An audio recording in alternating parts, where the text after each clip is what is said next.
As iPhone 16 series models are drawing mixed reactions from the experts and the users, potential buyers now have their eyes on the upcoming iPhone SE 4 that is believed to be a big success for Apple. Over the past few weeks, we have seen a range of leaks and rumors suggesting how the new iPhone SE 4 may shape up. One cannot deny that if the reports turn out to be true, the iPhone SE 4 will likely be a value-for-money offering that may even beat every other iPhone in terms of sales.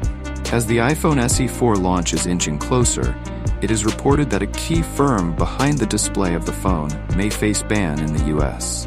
Due to national security concerns raised by US lawmakers, Apple may soon have to stop using displays from Chinese manufacturer BOE.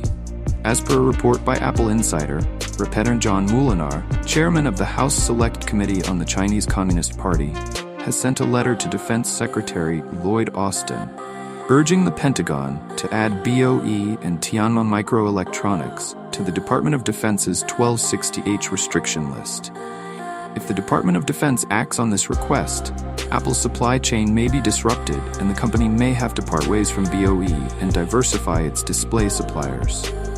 For those who are unaware, BOE is said to be producing around 70% of the display panels for the new iPhone SE 4 that is expected to break cover around March 2025. Although Apple may get in a tough situation due to the ban, it already has Samsung Display and LG Display as its main suppliers for product lines.